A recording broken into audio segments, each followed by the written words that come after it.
Your guide to hospital visitation, being a good visitor.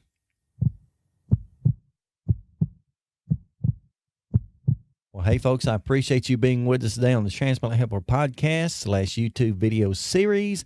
My name is Jim Merle, and today's topic is a very practical one.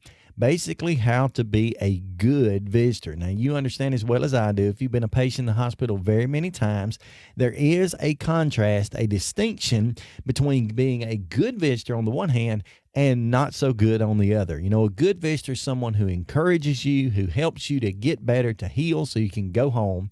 A bad visitor does the opposite of that. Now, we're not going to go into too much of that as to be critical, but I do want to help all of us to be very good visitors when we step inside of those hospital room doors, that we can encourage and help people to feel better, not worse. So I'm going to give you 4 practical tips today that hopefully can help you to be a good visitor and to help people to get better sooner rather than later. So here they are. Now, they're going to seem like they're in the negative sense, but they're not. These things are only given as negative so that they can be memorable and have more impact, okay? Number 1, when you go in to be a visitor, don't stay too long. Don't stay too long. Now, I suggest that when you go in to visit anyone in the hospital, you try to limit your visit to around 10 to 15 minutes. Now, there are cases where you can stay longer than that, but 10 to 15 minutes seems to be about right. You understand as well as I do that these people are there because they're being treated, because they're going through different procedures and surgeries and such. They're not there on a holiday. They're not there on vacation, okay? And they need their rest. And you know also that hospitals are not good places to find rest, are they? And so if you go in after they've been through a battery of tests and procedures and all of this, and then here you come in the room and try to spend an hour or 2 at a time, you're taking away precious time when that patient ought to be resting. So you need to keep that in mind while you're there. In addition to that, keep in mind that you may very well not be, and hopefully you're not going to be their only visitor there for the day. So if you go in and spend an hour visiting with them, and then another person or 2 or 3 spend an hour or so visiting with them, before long, they've spent hours upon hours receiving visitors. And if you're like I am as a patient, you want to be alert, you want to be attentive, you want to be conversational, you want to, be entertaining while those visitors are there. And so it takes a lot out of you to receive a visitor. So try to keep those visits short. And number 1, don't stay too long. Number 2, don't be too nosy. Don't be too nosy. Now, it is the instinctive thing to do to walk into a hospital room and immediately ask the patient, how are things going? What did the doctor say? How do you feel today? And go on and on with questions around that realm. But keep in mind, these people, number 1, don't feel well. Number 2, they're probably sick of telling you the same old story over and over. In addition to that, there may be situations where we certainly don't need to be nosy, because maybe you're entering into a situation blindly. You don't know why the patient's in the hospital. You don't know what all's gone on there in that day. Maybe there's been some tests, some procedures done that are embarrassing, to be honest about it. They don't want to discuss that with you. So don't go in too blindly and be too nosy. I've been in situations in my life where I've caught word that so-and-so's in the hospital, and I said, well, I'm just going to swing by there and check on them. I don't know what's wrong, but I'm going to go by and check. And then I get there and I ask them without thinking, what's going on? I didn't know you was in the hospital. What happened to you? And you can see the look on their face. They're like, I don't really want to tell it. Maybe they've had some kind of a surgery that they don't want to talk about, maybe in a private area. Don't be too nosy. Keep that in mind. Don't be too nosy. Next, not only don't stay too long, don't be too nosy, but don't be too lazy.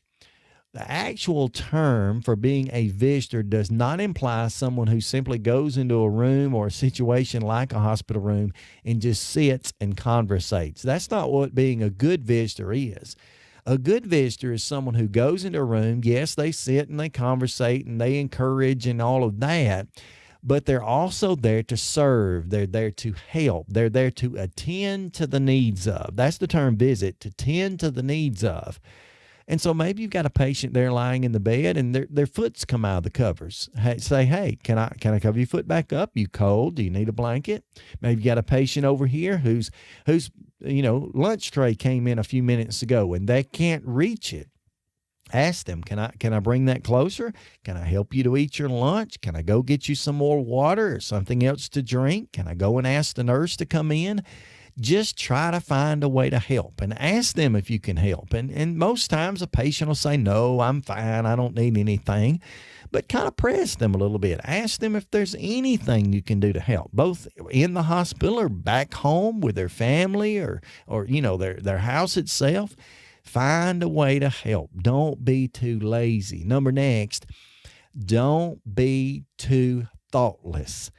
Don't be too thoughtless. Now, this kind of goes back to the point of being too nosy sometimes. That patient, they spill the beans. They tell you all about what's going on. Maybe they even did that voluntarily. I've heard people sit in rooms and say, oh, that's so sad. I knew so-and-so, and they had the same thing you had, and they died. Oh, that's terrible to say. Or I knew so-and-so, they had a surgery like yours, and they tried to get their so-and-so repaired, or they tried to have this, and it just didn't work out. Don't be too thoughtless. You're there to encourage that person. You're there to uplift that person. You're there to try to make them better, not worse. Be thoughtful about what you're saying. Be thoughtful about what you're doing. Be considerate. If that person does want to talk, if they do want to kind of take a load off their shoulders, be there for them. Give them a hug, reach out and hold their hand, do something.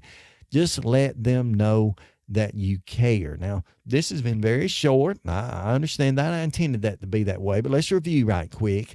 Number 1, don't stay too long. Limit your visit. They need their rest. Number 2, don't be too nosy. If they want to tell you about their day and about what's going on, that's fine, but don't go in asking. Number 3, don't be too lazy. Be of some assistance. They're there. They need your help. And then number 4, don't be too thoughtless. Now, I hope that this program has been one that you understand by now needs to be shared. Your friends, your family members, your co-workers, maybe many of the people that might come in and visit you in the hospital need to understand these things. Maybe you want them to understand, and it's better if I tell them than you. So how about sharing these things? Subscribe to my channel.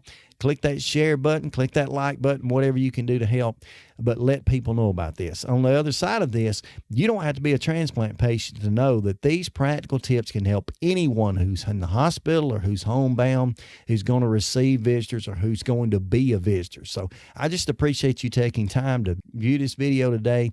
I hope that you'll view all the videos in this series. And again, stay stronger, friends.